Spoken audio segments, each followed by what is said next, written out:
Good morning, children. Today we are going to start the second lecture of chapter 3 motion in a straight line. हम लोग पहले पढ़ चुके हैं distance और displacement के बारे में. Now we are going to study about the speed and velocity. So I'll start with the speed first. अभी तक छोटी क्लासेस में तो खैर सिंपल सी जो डेफिनेशन है that is very simple. अगर आपका स्पीड आ रहा है तो you'll write as a rate of change of distance.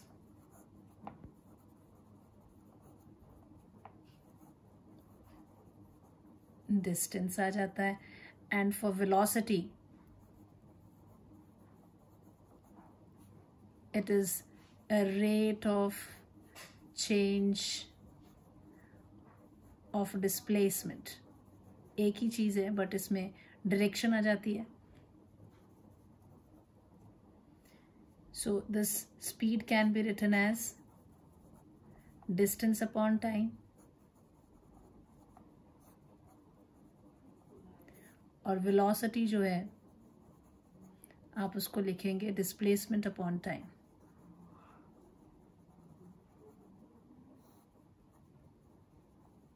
तो यहाँ पे सिर्फ मैग्नीट्यूड है, इसमें डायरेक्शन भी आ जाती है. तो ये सिर्फ मैग्नीट्यूड हो रहा है. Then it's a scalar quantity and this one is a vector quantity. So this again same जैसे हमने डिस्टेंस और डिस्प्लेसमेंट में किया था, यहाँ पर भी मैं इसको डिफरेंस के फॉर्म में ही एक्सप्लेन करूँगी. बाद में विल गो इसकी जो खास डेफिनेशंस हैं, न्यूमेरिकल्स इसके ऊपर बेस्ड हैं, वो सब तो हम करेंगे ही करेंगे. बट फिलहाल इसको मैं डिफरेंस वाले क्वेश्चन के फॉर्म में ही लेके सारे पॉइंट्स एक्सप्लेन करती जाती हूँ. So if you have like this, I divide it into parts, right. So first the rate of change of, पहला जब भी कोई डिफरेंस लिखते हैं तो we always write it like this as a definition part of it. ठीक है. So second हो जाएगा that speed is scalar quantity.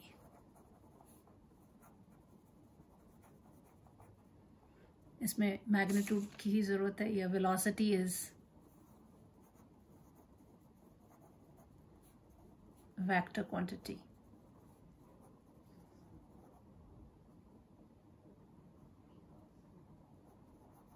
ठीक है बच्चे. अब यहाँ ये डिस्टेंस है तो ये तो एक्चुअल पाथ होता है, तो ये हमेशा डिस्टेंस क्या होता है, पॉजिटिव होता है. इसीलिए स्पीड जो है इट इज ऑलवेज पॉजिटिव. ठीक है. Speed is always positive. इसमें velocity में क्या हो जाता है, displacement जो है वो ज़ीरो भी हो सकता है, नेगेटिव भी हो सकता है, पॉजिटिव भी हो सकता है. तो इसीलिए velocity is as displacement is या may be positive, negative or zero. Therefore, velocity is also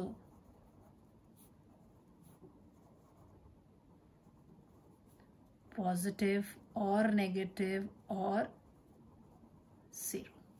ठीक है. Now this distance आपको बोला था कि distance is greater than or equal to displacement होता है ना. So speed is also क्या हो जाएगा, distance जो था हमने पढ़ा था, ये distance is greater than or equal to displacement, क्योंकि डिस्प्लेसमेंट तो शॉर्टेस्ट होता था. सो दिस इम्प्लाइज दैट, ये लिखने की जरूरत नहीं डिफरेंस में, पॉइंट मेन लिखना है कि स्पीड जो होगी या तो ग्रेटर देन और इक्वल टू वेलोसिटी होगी. लेकिन ये कब होगा स्पीड इससे ज़्यादा greater than, when body is moving along a straight line. Equal जब होगा, मतलब वैसे तो ग्रेटर देन है, एक ग्रेटर ही होती है, speed is greater. But equal कब होगी, जब स्ट्रेट लाइन पे होगी तब ये इक्वल होगी. तो इसमें जस्ट जनरल लिख दिया. ये जो डिस्प्लेसमेंट है इसका क्या कर दोगे यहाँ, velocity is always less than और इक्वल टू द स्पीड. ठीक है. This is what the difference part will be taking. अब ये तो चलो पॉजिटिव, मेन 4 पॉइंट्स आपके हो गए। इसमें एक चीज याद रखेंगे आप दोनों में रिलेशन क्या है, velocity is equal to speed plus direction. ठीक है, ये मेन कॉन्सेप्ट आप हमेशा ध्यान रखेंगे। कई बार इसमें क्वेश्चन पूछ लेते हैं कि is it possible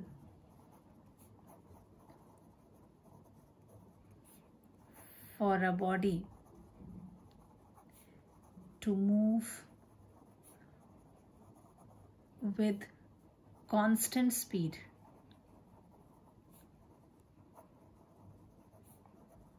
but variable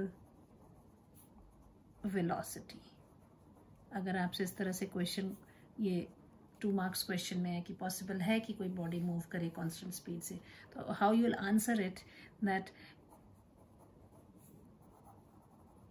आपको लिखना जो है, we know velocity is equal to, क्या बताया मैंने आपको, मेन जो आपने याद रखना है, that is this thing.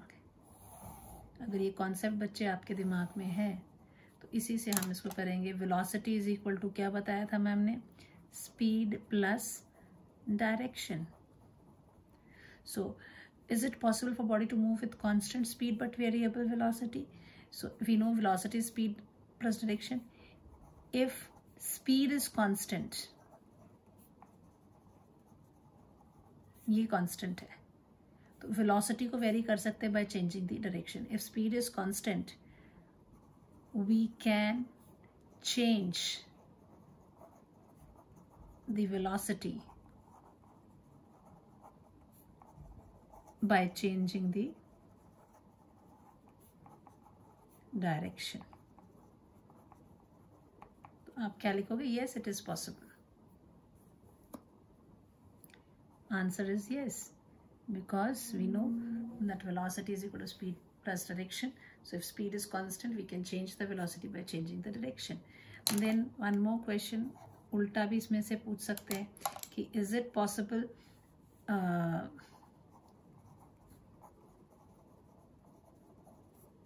for a body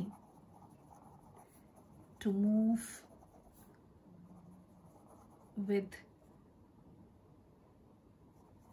constant velocity but variable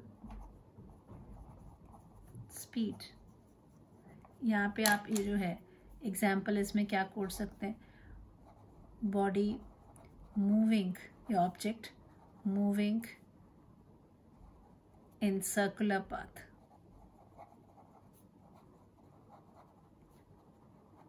with constant speed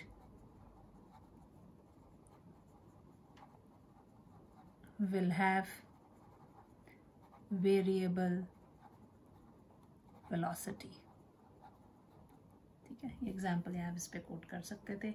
अब ये क्वेश्चन यहाँ ये आ गया, उल्टा कर दिया, यहाँ पर हमारी कांस्टेंट स्पीड थी और वेरिएबल वेलोसिटी, यहाँ कांस्टेंट वेलोसिटी है और variable speed. So again here also will write कि we know velocity is equal to speed plus direction, है ना। तो if velocity is constant, velocity is constant, अगर ये वेलोसिटी कांस्टेंट है, इसका मतलब क्या हो जाएगा, then speed and direction both are constant, है ना। ये चीज कांस्टेंट है तो ये दोनों ही कांस्टेंट होगी। इसमें क्या था, ये कांस्टेंट थी तो इसको वेरी कर सकते थे क्योंकि ये बगल में डायरेक्शन थी, तो इसको बदल दिया तो ये ऑटोमेटिकली बदल जाएगी। इस वाले में क्या हो रहा है, इसको कांस्टेंट बोला, तो ये कांस्टेंट कब आएगी, जब ये दोनों चीजें क्या होंगी, constant. So if velocity is constant then speed and direction both are constant, hence we can't move a body with constant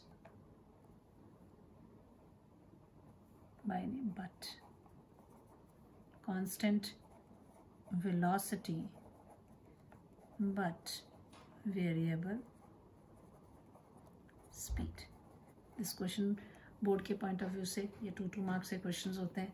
ये सारे ये 2 मार्क्स में, ये 2 मार्क्स में, ये 2 मार्क्स में, आपको तीनों क्वेश्चंस वेरी इंपॉर्टेंट हैं ये, तो आपको ये पता होने चाहिए. देन अब इसमें कुछ चीज़ें स्पीड और वेलोसिटी के बारे में हम और चीज़ें भी पढ़ेंगे. अच्छा, इसकी यूनिट्स भी हम यहीं कवर कर देती हूँ. यूनिट दोनों की जो, अगर जब भी कभी डेफिनेशन पार्ट आता है तो you have to know their units. Unit कितना होगा बच्चे? यूनिट इज इक्वल स्पीड हो चाहे वेलोसिटी हो, दोनों में क्या दिया था हमने? This is displace, this was distance upon time, this is displacement upon time. तो डिस्टेंस भी लंबाई है, it will be L up. This length is measured in metres, time is measured in seconds. यहाँ पे डिस्प्लेसमेंट भी metre second. So SI में it is metre पर second, और सीजीएस होता तो centimetre per second. This is what you have to remember. और एक और चीज़, कन्वर्जन आप याद रखेंगे. कई बार किलोमीटर पर आवर में दे देते हैं न्यूमेरिकल्स में, तो you have to convert them into metre पर सेकेंड. सो एक कन्वर्जन आप याद रखेंगे. कन्वर्जन ये याद ही रख लेना, बार बार हम नहीं कैलकुलेट कर सकते कि अगर 1 किलोमीटर पर आवर को आपने कन्वर्ट करना है मीटर पर सेकेंड में, कुछ नहीं है. 1 किलोमीटर अपॉन 1 आवर दिया है. 1 किलोमीटर मीन्स कितने? 1000 मीटर अपॉन 1 आवर मतलब कितना आपका? 60 इंटू 60 सेकेंड्स, है ना. तो this will be equal to क्या? 1 2 0 नीचे के, 2 0 ऊपर के जो है आपके कट जाएंगे. आपका आ जाएगा 10/36 मीटर पर सेकेंड. इसको और काट सकते हैं. 2 5 are 10, 2 18 are. So this is 1 kilometer per hour is equal to 5/18 metre पर सेकेंड. यानी जब भी अगर मान लो आपको दिया हुआ है 20 किलोमीटर पर आवर, आपको इसको कन्वर्ट करना है मीटर पर सेकेंड में, तो आप क्या करोगे? 20 इंटू 5/18 मीटर पर सेकेंड. बस इस तरह से इसको मल्टीप्लाई कर दो. तो ये नंबर आपने जो है ये मेन याद रखना है. 1 kilometre per hour is equal to 5/18 metre पर सेकेंड. तो कैलकुलेशंस ईजी हो जाएंगी. ठीक है. So this is the way you should know. अच्छा, अब आते हैं हम यूनिफॉर्म स्पीड में. अगर आपसे पूछा जा रहा है यूनिफॉर्म स्पीड, तो यूनिफॉर्म स्पीड हम क्या बोलेंगे कि if a body travels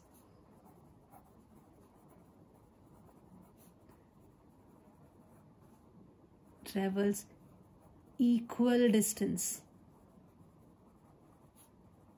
in equal interval of time,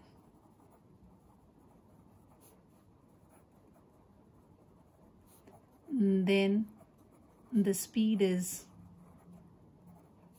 uniform speed. ठीक है. अब यही चीज़ यूनिफॉर्म स्पीड को हम अगर यूनिफॉर्म वेलोसिटी में कर देंगे तो equal displacement into equal interval of time. ठीक है.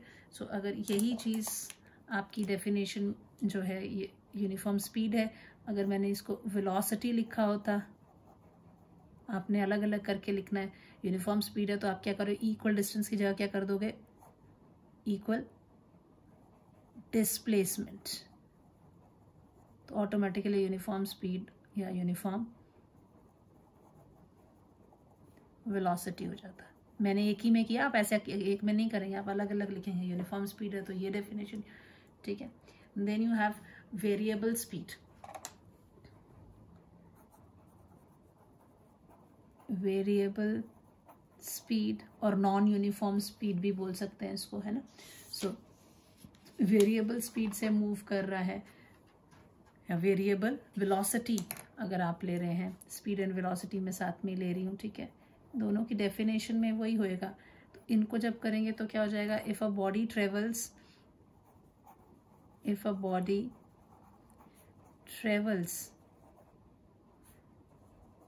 इक्वल डिस्टेंस ओब्लिक डिस्प्लेसमेंट, है ना, ये समझ आ रहा है ना बच्चों। मैं इस साथ में लिख रही हूँ, वेलोसिटी के केस में डिस्प्लेसमेंट लिखेंगे, इन unequal interval of time.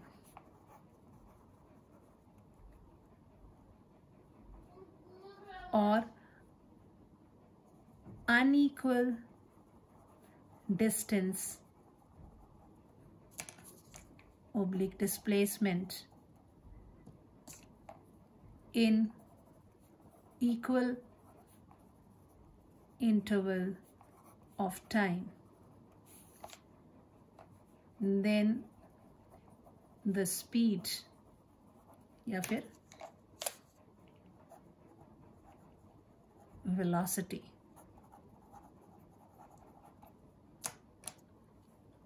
is variable speed या फिर velocity, variable velocity, ठीक है। This is what we have. Now we have the average. अगर ये इम्पोर्टेंट, इस पर बहुत सारे न्यूमेरिकल्स भी हम करेंगे। Average speed, so average speed हो जाएगी तो आप बोलेंगे it's a ratio of the total distance. अब देखो, जैसे मान लो आप यहाँ से ये एक स्टेशन ए से आप स्टेशन बी तक जाते हो, ठीक है, तो कभी ट्रैफिक है, थोड़ा स्लो हो जाती है गाड़ी, फिर बहुत खुली सड़क मिलती है, तेज़ हो जाती है गाड़ी, तो हर जगह स्पीड जो है उसकी वो बदलती जा रही है। तो एक इस पॉइंट से इस पॉइंट तक पहुंचने में मान लीजिए 1 घंटा लग रहा है इसको, है ना, तो लेकिन स्पीड क्या हो रही है आपकी, वो कभी ज़्यादा कभी कम, कभी ज़्यादा कभी कम है, इट्स नॉट यूनिफॉर्म। तो लेकिन आप 1 घंटे में यहाँ पहुँचते हैं, तो आप जो भी आपकी स्पीड्स चल रही होंगी उसमें से एक ऐसी स्पीड होगी, अगर उस स्पीड से कॉन्स्टेंटली आप चले होते और 1 ही घंटे में पहुंच गए होते, वो जो कांस्टेंट स्पीड है उस कांस्टेंट स्पीड को बोलते हैं एवरेज स्पीड, ठीक है। यानी इट्स अब डेफिनेट मैथमेटिकली तो आप उसको वैसे, ये वो कांस्टेंट स्पीड हो जाती है जिसमें वो उतने ही समय में पहुंचते जितने समय में क्या है वो वेरिएबल स्पीड के साथ पहुंच रहा है, तो ये वो कांस्टेंट स्पीड होती। तो आप इसको डिफाइन आउट करेंगे तो it's right, it is that constant speed with which an object covers the distance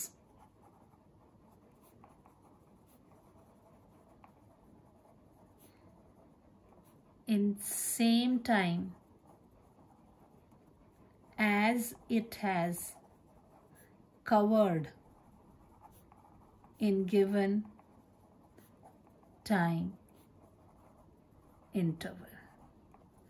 तो ये अलग अलग स्पीड से जा रहा था, मान लो पहले 5 किलोमीटर यहाँ पे यहाँ तक गया, वो 5 किलोमीटर पर आवर की स्पीड से गया, फिर यहाँ से यहाँ वो 10 किलोमीटर हो गया, फिर यहाँ से यहाँ फिर वो 2 किलोमीटर पर आवर की स्पीड से चला, फिर वो यहाँ से और आगे गया तो इसकी बिल्कुल खाली रोड थी तो 15 किलोमीटर पर आवर की स्पीड से गया। तो इन्हीं स्पीड में से कोई एक कांस्टेंट स्पीड होगी जिससे कि अगर वो चला होता तो 1 ही घंटे में उसने यहाँ पर भी पहुँच जाना था, वो एवरेज स्पीड होती है। सो मैथमेटिकली आप इसको कैसे देते हैं, आपको तो न्यूमेरिकल्स के लिए वही याद रखना, मैथमेटिकली दैट एवरेज स्पीड जो है that is equal to total distance,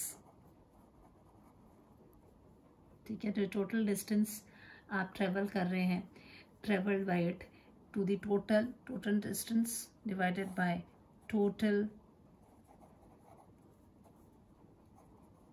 time interval, जो आपका टोटल टाइम इंटरवल। और अगर मान लीजिए आप यहाँ से अलग अलग डिस्टेंस से वो जा रहा है, D1 plus D2 plus D3 distance cover कर रहा है, कितने T1 समय तक उसमें चला, T2 समय पे उसमें चला, T3, तो इस तरह के टोटल डिस्टेंस, ये बेसिक फॉर्मूला है जो आप एवरेज स्पीड का याद रखेंगे, ठीक है। तो ये जो है, जैसे मान लो ये पॉइंट था ए, ये पॉइंट था बी, हमने कहा यहाँ से यहाँ तक वो d1 डिस्टेंस जो है t1 टाइम से चला, फिर ये d2 डिस्टेंस वो t2 टाइम से चला, d3 डिस्टेंस वो t3 टाइम पे चला। तो ये टोटल डिस्टेंस को आप करेंगे। अब वो अलग अलग स्पीड से जा सकता है या सेम स्पीड, जो भी what ever condition it is, आपको ये टाइम्स निकालना। बेसिकली आपको निकालना क्या है, टोटल एवरेज स्पीड में that is the total distance bye, ये आपके दिमाग में रहना चाहिए फॉर्मूला। जो मर्जी कंडीशंस दी होगी उनके ऊपर यही अप्लाई करना है, ठीक है। इसी तरह जो एवरेज जो वेलोसिटी होगी उसके लिए क्या बन जाएगा, average velocity it is the ratio of the total displacement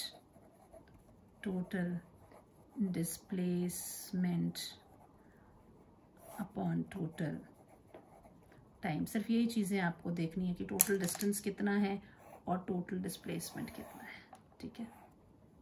this is what we have. ये तो एक टाइम इंटरवल के लिए दिया गया है, that is the average velocity. अब इसमें हम थोड़ा सा एक और चीज़ पढ़ेंगे, दैट इज योर एवरेज। अच्छा, ये चीज़ बात आ रही है एवरेज स्पीड की और एवरेज वेलोसिटी की। तो आप देखो जो एवरेज स्पीड है, total distance is always greater than और इक्वल टू टोटल डिस्प्लेसमेंट, हम बार बार बोलते हैं ये ना। तो यहाँ एक पॉइंट याद रखना है आपने, दैट टोटल डिस्टेंस जो होता है वो हमेशा ग्रेटर देन और इक्वल टू होता है टोटल डिस्प्लेसमेंट के। सो दिस इम्प्लाइज, क्या इम्प्लाई करेगा ये, कि जो एवरेज स्पीड है, average speed is greater than और इक्वल टू एवरेज वेलोसिटी। ये एवरेज वेलोसिटी से हमेशा ज़्यादा आएगा। कई बार यहाँ पे क्वेश्चन पूछ लेते हैं कि एवरेज जो स्पीड है अपॉन एवरेज वेलोसिटी की value of average speed by average velocity is, आपको चॉइस दे सकते हैं इसमें, ग्रेटर देन और इक्वल टू 1, लेस देन और इक्वल टू 1 और इक्वल टू 0। इनमें से क्या चॉइस हो सकती है। इफ यू गिवन 3 चॉइसेस आपको दी हुई हैं तो क्या होगा, आपको मालूम है average speed is greater than average velocity. अगर इसको नीचे ले जाएंगे तो क्या हो जाएगा, एवरेज स्पीड अपॉन, ये नीचे चला गया इसके, तो यहाँ क्या बचा 1, so it is always greater than और equal to 1, this will be the, ये आपको ऑब्जेक्टिव में थोड़ा सा क्वेश्चन को ट्विस्ट करके दिया जा सकता है, ठीक है बच्चों। अब हम देखते हैं इंस्टेंटेनियस की बात करते हैं। इंस्टेंटेनियस और एवरेज स्पीड तो हमें बॉडी की ये बताती है कि उसने कितना, ऑब्जेक्ट ने कितना डिस्टेंस मूव किया है ना गिवन टाइम इंटरवल, है ना। अभी न्यूमेरिकल स्टार्ट करने से पहले थोड़ा सा मैं instantaneous speed and instantaneous velocity के बारे में भी बता देती हूँ आपको।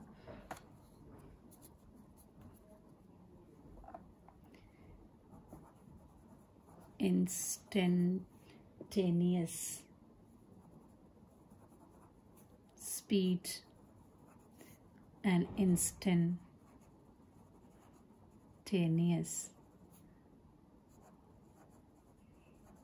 वेलोसिटी। सो टोटल जो इंस्टेंटेनियस स्पीड या इंस्टेंटेनियस वेलोसिटी की बात आ रही है, तो हम यहाँ पर बोलेंगे that is a speed at any instant, ठीक है। It's a speed at any instant, किसी क्षण पे कितनी है, ये क्या हो जाएगी, velocity at any instant. Instant is very small, बहुत थोड़ा छोटा सा टाइम, ठीक है। अगर मान लो कि लेट डेल्टा एक्स जो है, आप ये मान के चलते हैं कि डिस्टेंस ट्रेवल्ड है, डिस्टेंस ट्रेवल्ड कर लीजिए, या डिस्प्लेसमेंट ऑफ द बॉडी है, ठीक है। एंड डेल्टा टी जो है that is the time interval जिसमें ये ट्रेवल करती है, this is the time interval, ठीक है। देन द एवरेज जो स्पीड होगी, सो एवरेज स्पीड की जो वैल्यू होगी दैट विल बी व्हाट, हम इस एवरेज स्पीड को लिख सकते हैं, average speed will be equal to what, that is equal to delta x upon delta t, उसने जितना डिस्टेंस चला है जितना है, when delta t is very small, बहुत छोटा है, not equal to 0 but close to it, तो हम इसमें क्या कर देंगे, लिमिट्स डाल देंगे, so it is very close, वो जो है दैट इज डेल्टा टी जो है टेंडिंग टू 0 है, ये अगर हम लिमिट डाल देते हैं तो आती है instantaneous speed, so close to it delta t is tending to 0, so instantaneous speed जो होगी दैट इज वी आई मैं डाल रही हूँ सिंबल, स्पीड हो चाहे velocity, it will be limit delta t tending to 0 velocity average जो थी, so which is equal to what, limit delta t tending to 0,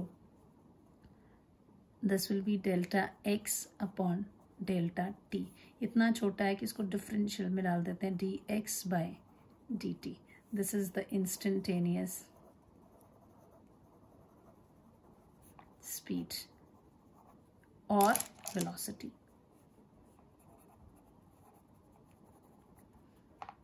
और velocity, right? जैसे यहाँ डिस्प्लेसमेंट ले लिया तो उसमें ये v एवरेज स्पीड की एवरेज स्पीड है, वहाँ एवरेज वेलोसिटी लिखेंगे वर्ड, बाकी सेम है, so instantaneous means you have to differentiate this, ये आपने बच्चे याद रखने हैं, इसी के ऊपर बेस्ड हमारे जो है वो न्यूमेरिकल्स होंगे।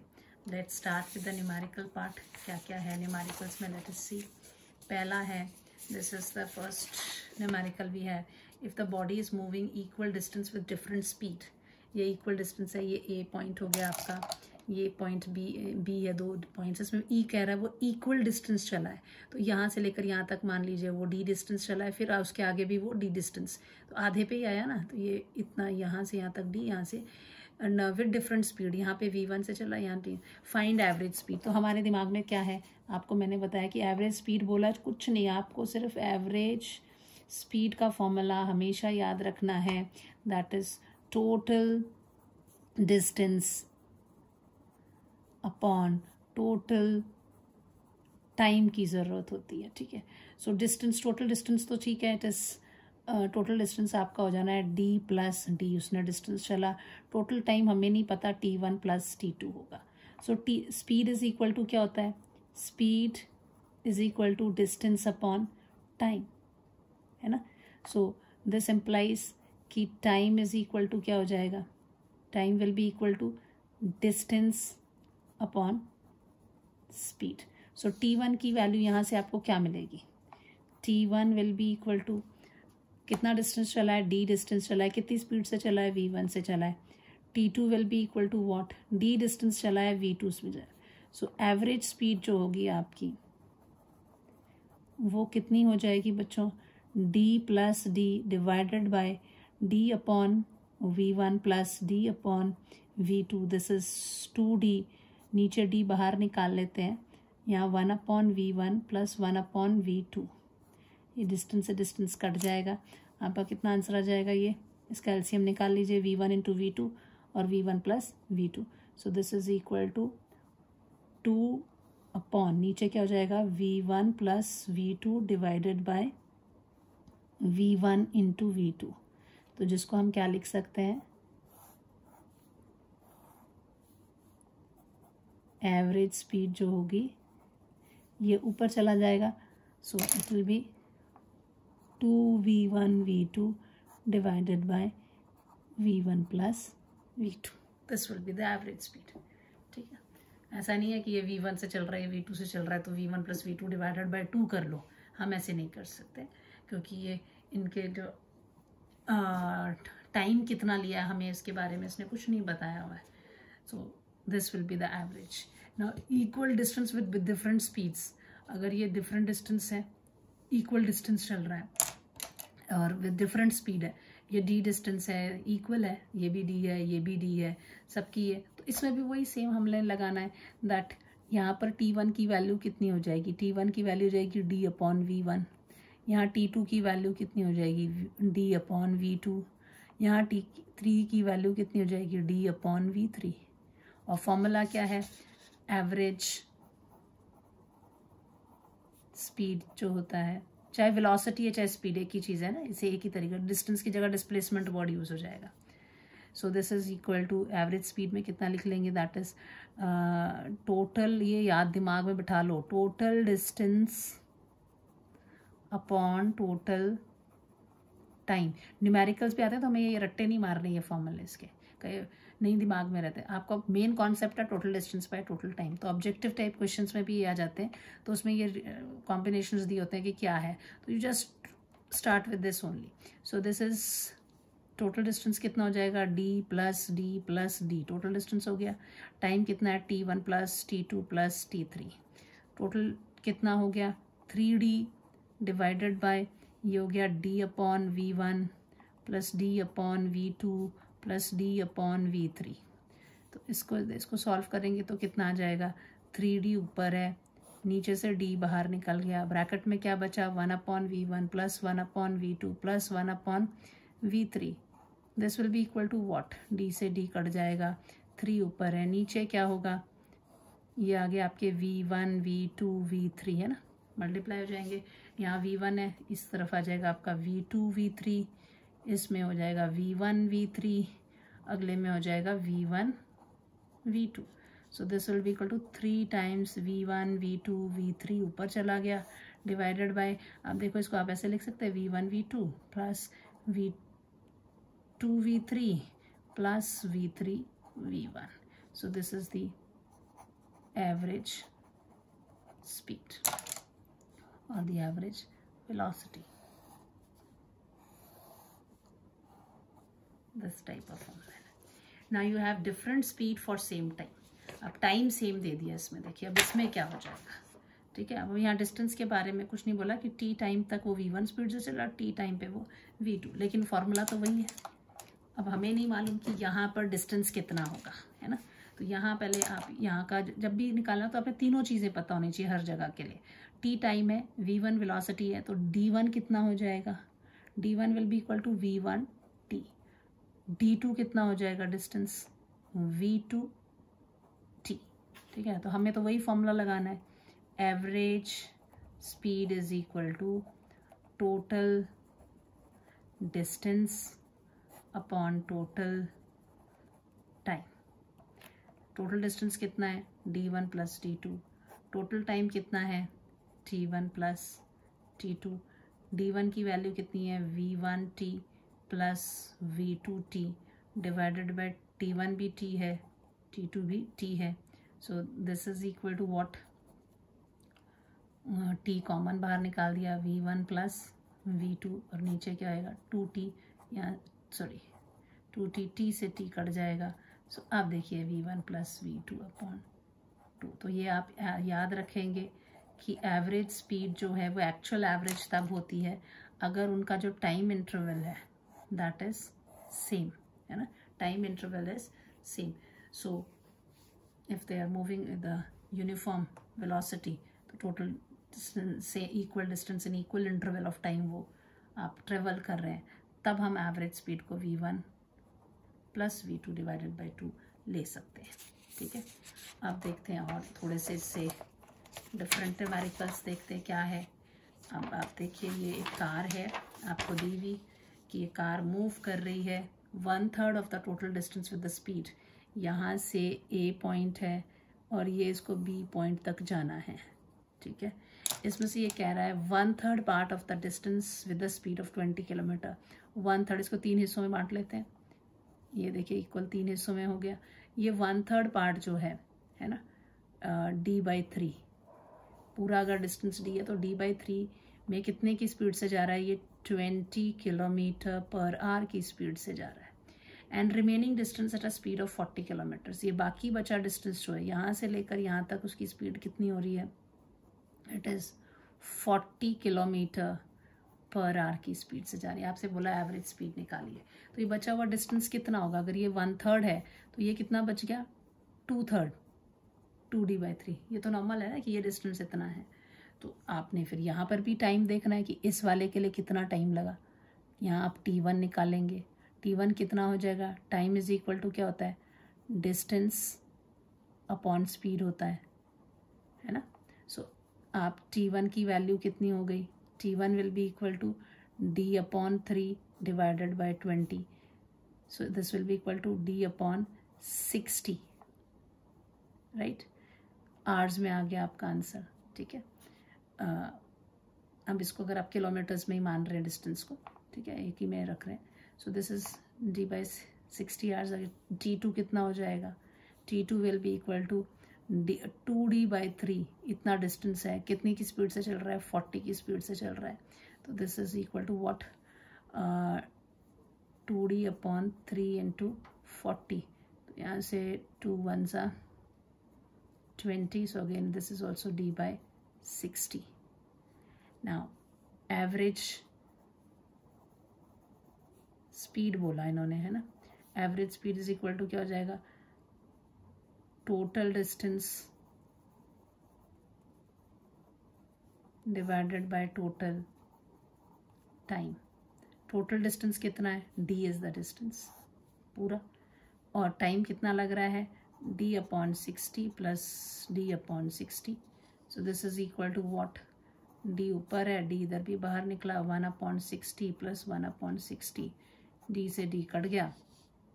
Now what you will do, this will be equal to average speed कितनी आ जाएगी, इट इज 1 डिवाइडेड बाय, नीचे आपका कॉमन 61 प्लस 1 2, सो 1/30, 30 ऊपर चला जाएगा, 30 kilometre per hour, this is the average, ठीक है। एवरेज स्पीड करना हमने ऐसी है, ठीक है ना। So this is the 30 kilometre per our की स्पीड से वो जा रहा है। एक दूसरा क्वेश्चन और लीजिए अब, a car covers first half of the total distance with the speed of this, पहला हाफ है ना, एंड सेकेंड हाफ अलग स्पीड से, ये आपका ए पॉइंट हो गया, ये आपका बी पॉइंट हो गया। पहला हाफ यहाँ से यहाँ तक अगर जो भी डिस्टेंस है उसको कितने की स्पीड से चल रहा है, फर्स्ट हाफ को वो 30 किलोमीटर पर आवर की स्पीड से चल रहा है, एंड सेकेंड हाफ को वो 50 किलोमीटर पर आवर की स्पीड से चल रहा है। This distance is D, this distance is D, equal halves में बांटा हुआ है क्योंकि, तो ये भी डी हो गया, ये भी डी है, आधा आधा जो डिस्टेंस है, पर टाइम नहीं दिया। तो यहाँ पर t1 will be equal to what, t1 will be equal to your d/30, t2 will be what, d/50। so average speed का फॉर्मूला तो वही रहना है, average speed is equal to total distance upon total time. so total distance is how much, d plus d, total time is equal to t1 plus t2, it is 2d divided by d/30 plus d/50, this will be equal to what, 2d, d बाहर निकाल लीजिए, 1/30 plus 1/50 कर लीजिए, d से d आपका cut गया। now you are left with what, it is 2 ऊपर है ही, नीचे क्या हो जाएगा, 50 plus 30 divided by 50 into 30, so it is 2 into 50 into 30 divided by 80।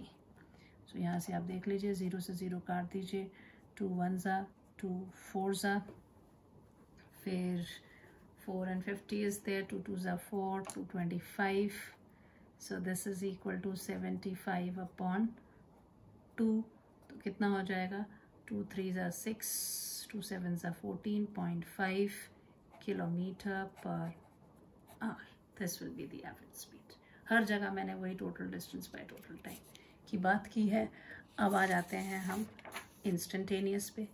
आपसे देखिए, फाइन आपको बॉडी दी है moving along X axis and its distance from the origin is given by the relation, आपको रिलेशन दिया हुआ है x is equal to 3 T cube plus 4t minus 5। Average speed भी निकालनी है और एवरेज वेलोसिटी। तो अगर एवरेज स्पीड की बात कह रहे हैं, ठीक है, एवरेज स्पीड बोला है और इंस्टेंटेनियस स्पीड की बात, एवरेज स्पीड बोला है तो that means average speed is equal to क्या होता है, delta x upon delta T.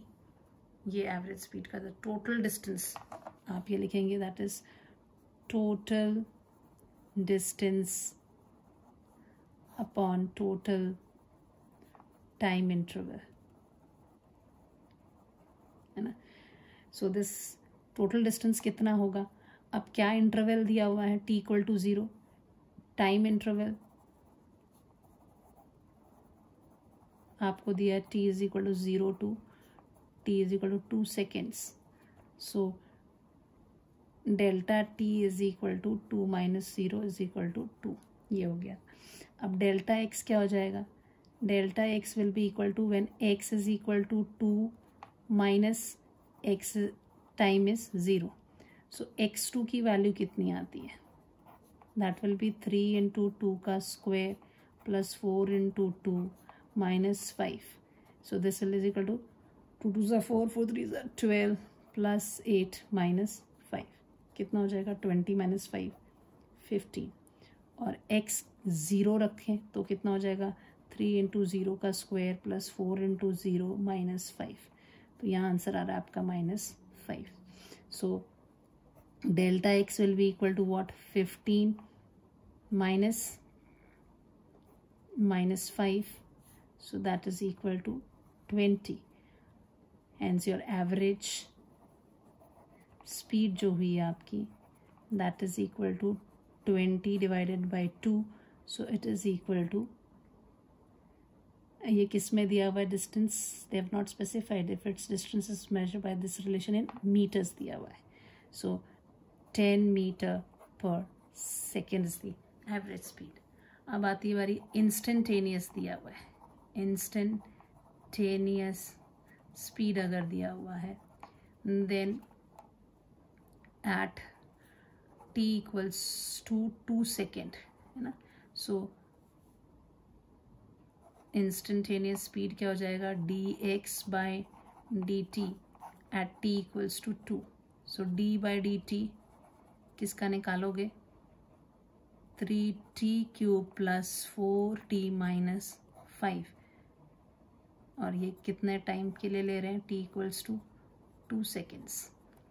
अब डिफ्रेंसिएशन में आपको मैंने फॉर्मूला बताया था, अगर कोई फंक्शन है xn, इसको d बाई डी एक्स निकाल रहे हैं, तो ये इसका जो आंसर आएगा that will B n times x n minus 1। ऐसे कर दे, n से जो पावर है उसे मल्टीप्लाई करते हैं और एक 1 कोई कांस्टेंट है तो बाहर पहले ही निकाल देते हैं, ठीक है। If it is like that ax n, इसका d बाई डी एक्स निकालो, तो a को पहले बाहर कर देंगे, d by D x of xn करेंगे और जनरल फॉर्मूला हो जाएगा x की पावर क्या थी n, n यहाँ मल्टीप्लाई होगा और ऊपर n minus 1। This is what general formula for differentiation.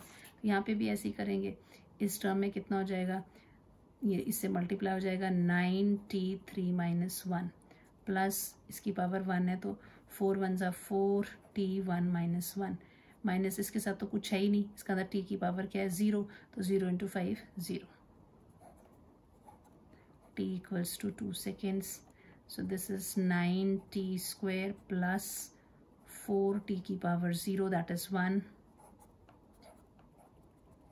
2 seconds करना है, 9t square plus 4t is equal to 2 seconds, कितना हो जाएगा 9 इंटू 2 का स्क्वायर प्लस 4, 9 4 ज़ा 36 प्लस 4। सो इंस्टेंटेनियस स्पीड जो होगी that will be equal to 40 metre पर सेकेंड। दिस इज 40 से भी शंट पे निकालने, इंस्टेंट पे निकालने, 2 सेकेंड पे अगर निकाल रहे हैं तो इट इज़ 40 मीटर पर सेकेंड, और अगर वो दिए गए टाइम इंटरवल की एवरेज निकाल रहे हैं दैट इज़ 10 मीटर पर सेकेंड। सो इस तरह का जो क्वेश्चन है इंस्टेंटेनियस एवरेज स्पीड और instantaneous, but same cheese velocity के टर्म में भी हो सकती है कि ऐसे एक्सप्रेशन आपको दे दी जाए कि इतने मीटर्स में है, आप उसकी एवरेज वेलोसिटी निकालिए और इंस्टेंटेनियस वेलोसिटी, तो प्रोसेस यही होगा। एवरेज में आपको टोटल डिस्टेंस देखना पड़ेगा कितना है, तो वो जो टाइम इंटरवल दिया उसमें डाल के डेल्टा एक्स की वैल्यू निकालेंगे और फिर टाइम, टोटल टाइम देखेंगे कि जो इंटरवल आपको मिला हुआ है। इंस्टेंटेनियस में सिर्फ वो टाइम चाहिए, तो उसका formula dx/dt। And I hope that you all have understood the topic. आपको न्यूमेरिकल्स मिल जाएंगे एडिशनल, जो कि आपको होमवर्क में करने होंगे। Thank you, have a nice day.